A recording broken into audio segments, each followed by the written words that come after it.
हिंदू पंचांग के अनुसार 22 जुलाई 2024 से श्रावण मास आरंभ हो चुका है, जो 19 अगस्त 2024 को श्रावण पूर्णिमा के साथ समाप्त होगा। धार्मिक मान्यताओं के अनुसार सावन का महीना भगवान शिव के लिए खास माना गया है। उनके भक्त साल भर इस महीने का इंतज़ार करते हैं।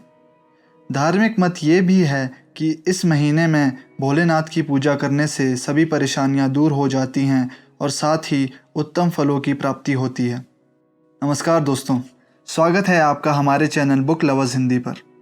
आज हम आपके लिए लेकर आए हैं एक बेहद खास किताब का सारांश। ये है महर्षि वेद व्यास द्वारा लिखित शिव पुराण। क्योंकि श्रावण के महीने का सीधा कनेक्शन शिव जी से जुड़ा है, इस किताब को जानने का इससे बेहतर अवसर नहीं मिलेगा। इस वीडियो में हम जानेंगे शिव पुराण की महत्वपूर्ण कथाएं, रहस्य और ज्ञान जो इसमें समाहित है। तो बने रहिए हमारे साथ और जानिए भगवान शिव की अद्भुत गाथाओं को केवल यहाँ बुक लवर्स हिंदी पर। चलिए शुरू करते हैं। वेद व्यास कौन है? महर्षि वेद व्यास एक महान ऋषि और विद्वान थे, जिन्हें भारतीय धर्म और साहित्य में एक महत्वपूर्ण स्थान प्राप्त है। उनका असली नाम कृष्णद्वैपायन व्यास था। वेद व्यास ने वेदों का विभाजन करके 4 वेदों ऋग्वेद, यजुर्वेद, सामवेद और अथर्ववेद की रचना की, जिससे उन्हें वेद व्यास के नाम से जाना जाता है। उनकी कुछ महत्वपूर्ण रचनाएं हैं। पहला, महाभारत।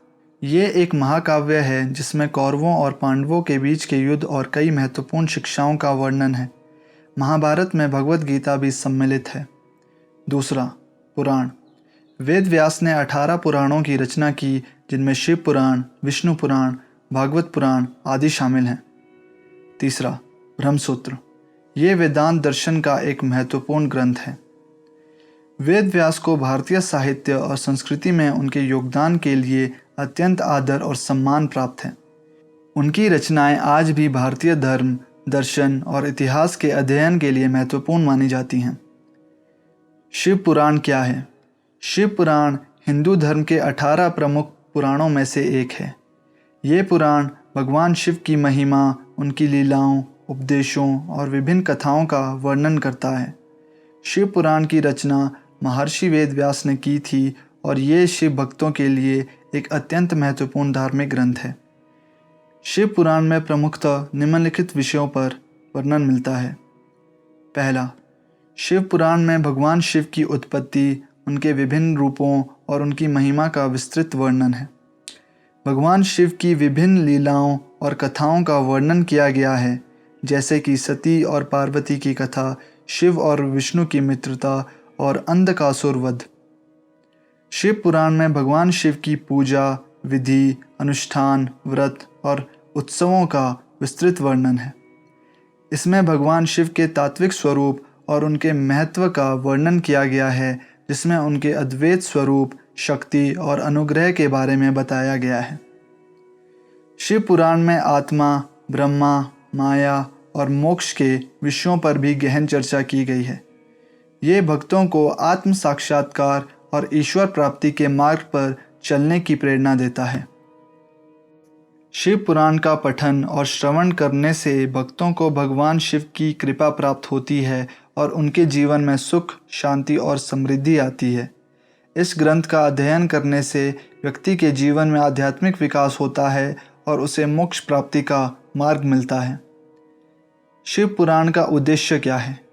शिव पुराण का उद्देश्य भगवान शिव की महिमा, उनकी लीलाओं और आध्यात्मिक शिक्षाओं का प्रसार करना है। इसका प्रमुख उद्देश्य भक्तों को भगवान शिव की भक्ति, पूजा और धार्मिक अनुष्ठानों के माध्यम से आत्म साक्षात्कार और मोक्ष की प्राप्ति की दिशा में मार्गदर्शन करना है। शिव पुराण निम्नलिखित उद्देश्यों को पूरा करता है। पहला, भगवान शिव की महिमा का वर्णन। शिव पुराण में भगवान शिव की महिमा, उनके विभिन्न रूपों और उनके दिव्य कार्यों का विस्तार से वर्णन किया गया है। ये भक्तों को भगवान शिव के प्रति श्रद्धा और भक्ति को बढ़ाने में सहायता करता है। दूसरा, धार्मिक और आध्यात्मिक शिक्षा। शिव पुराण में धर्म, अध्यात्म और नैतिकता से जुड़ी महत्वपूर्ण शिक्षाएं दी गई हैं। ये ग्रंथ आत्मा, ब्रह्मा, माया और मोक्ष के विषयों पर गहन चर्चा करता है, जिससे भक्तों को आत्मज्ञान और मोक्ष की प्राप्ति का मार्ग दिखाया जाता है। तीसरा, पूजा और अनुष्ठान की विधि।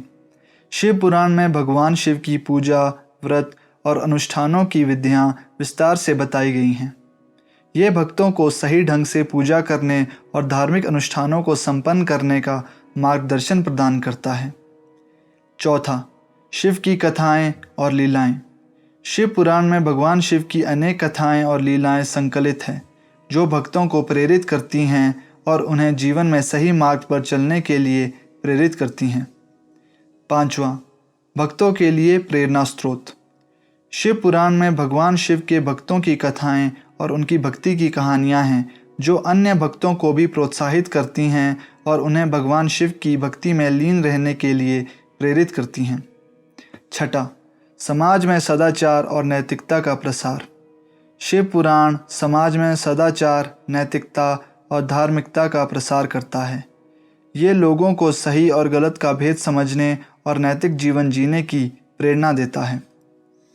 इन उद्देश्यों के माध्यम से शिव पुराण न केवल भगवान शिव की भक्ति को बढ़ावा देता है, बल्कि समाज में धार्मिक और नैतिक मूल्यों का भी प्रसार करता है। शिव पुराण का मुख्य संदेश क्या है? शिव पुराण का मुख्य संदेश द्वैत और अद्वैत के सिद्धांतों के चारों ओर घूमता है, जो भगवान शिव की शिक्षाओं के माध्यम से दिव्य के साथ संबंध को समझने के महत्व पर जोर देता है। इससे व्यक्तियों को आध्यात्मिक विकास और सार्वभौमिक सत्य की ओर मार्गदर्शन मिलता है।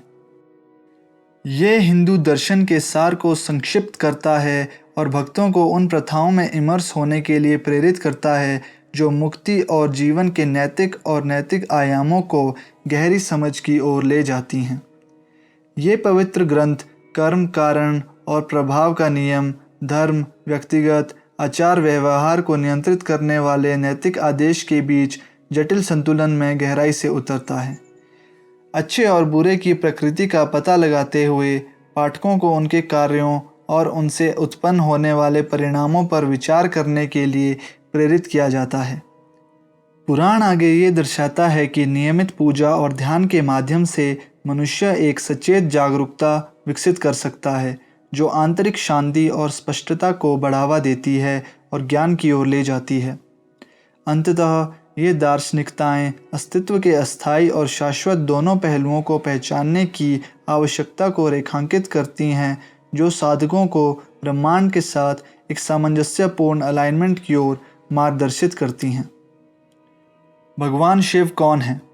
भगवान शिव हिंदू धर्म के प्रमुख देवताओं में से एक, सृजन और विनाश की द्वैतता का प्रतीक हैं, जो वैदिक परंपराओं में एक सर्वोच्च आदर्श के रूप में कार्य करते हैं, जहां वो गहन आध्यात्मिक प्रतीकवाद, तपस्या और ब्रह्मांड की चक्रीय प्रकृति का प्रतिनिधित्व करते हैं। एक बहुआयामी व्यक्ति के रूप में उनकी पूजा ध्यान करने वाले योगी से लेकर उग्र रक्षक तक के विभिन्न रूपों में की जाती है, जो भक्ति की जटिलताओं और आध्यात्मिक ज्ञान की ओर जाने वाले अनेक मार्गों को दर्शाते हैं। शिव पुराण में क्या शिक्षाएं और पाठ हैं? शिव पुराण के भीतर पाए जाने वाले उपदेश और पाठ नैतिक और आध्यात्मिक सिद्धांतों की एक विशाल श्रृंखला को शामिल करते हैं, जो अनुयायियों को उनकी आध्यात्मिक प्रथाओं और दैनिक जीवन में मार्गदर्शन करते हैं, जबकि धर्म, कर्म और मोक्ष की खोज के महत्व पर जोर भी देते हैं। इसके कथानकों के माध्यम से ये पाठ जीवन की चुनौतियों, नैतिक दुविधाओं और भक्ति और सामुदायिक प्रथाओं के महत्व पर ज्ञान प्रदान करता है। शिव पुराण को आधुनिक जीवन में कैसे लागू किया जा सकता है? शिव पुराण की शिक्षाओं और पाठों को इसके आध्यात्मिक प्रथाओं को दैनिक दिनचर्या में शामिल करके आधुनिक जीवन में लागू किया जा सकता है। इससे संतुलन, आंतरिक शांति और ध्यान और भक्ति के माध्यम से ज्ञान की प्राप्ति के लिए एक ढांचा प्रदान होता है। पाठ में प्रस्तुत गहन कथाओं और नैतिक दुविधाओं पर विचार करके व्यक्ति ऐसे अंतर्दृष्टि प्राप्त कर सकते हैं, जो व्यक्तिगत विकास और धर्म और कर्म की गहरी समझ को बढ़ावा देती हैं। आज की तेज़ तर्रार दुनिया में शिव पुराण में पाए जाने वाले सिद्धांत प्रैक्टिशनरों को नैतिक जीवन जीने के लिए सक्रिय रूप से संलग्न होने के लिए प्रेरित करते हैं। जो दयालुता के कार्यों, सामुदायिक सेवा और सामंजस्यपूर्ण संबंधों को बढ़ावा देने के माध्यम से प्रकट हो सकते हैं। पाठ से निकली ध्यान जैसी आध्यात्मिक प्रथाएं अव्यवस्था के बीच आत्म केंद्रित होने के लिए उपकरण प्रदान करती हैं, जबकि सामुदायिक प्रथाओं पर जोर व्यक्तियों के बीच सहयोग और समर्थन को बढ़ावा देता है, जो साझा आध्यात्मिक लक्ष्यों के लिए प्रयासरत हैं। इन कथाओं में निहित नैतिक शिक्षाओं को अपनाकर कोई भी समकालीन चुनौतियों का सामना सहनशीलता और ज्ञान के साथ कर सकता है, जो अंततः एक सामूहिक उद्देश्य और आध्यात्मिक संतोष की भावना में योगदान देता है। धन्यवाद दोस्तों, इस वीडियो को देखने के लिए। हमें उम्मीद है कि आपको वेद व्यास द्वारा लिखित शिव पुराण का ये सारांश पसंद आया होगा। अगर आपको ये प्रयास अच्छा लगा हो तो कृपया वीडियो को लाइक करें, शेयर करें और हमारे चैनल बुक लवर्स हिंदी को सब्सक्राइब करना ना भूलें। कमेंट्स में हमें बताएं कि आपको इस वीडियो में सबसे ज़्यादा क्या पसंद आया और आप किन अन्य किताबों के सारांश देखना चाहेंगे। फिर मिलेंगे एक नई और रोचक किताब के साथ। तब तक के लिए पढ़ते रहिए और ज्ञान का आनंद लेते रहिए। धन्यवाद।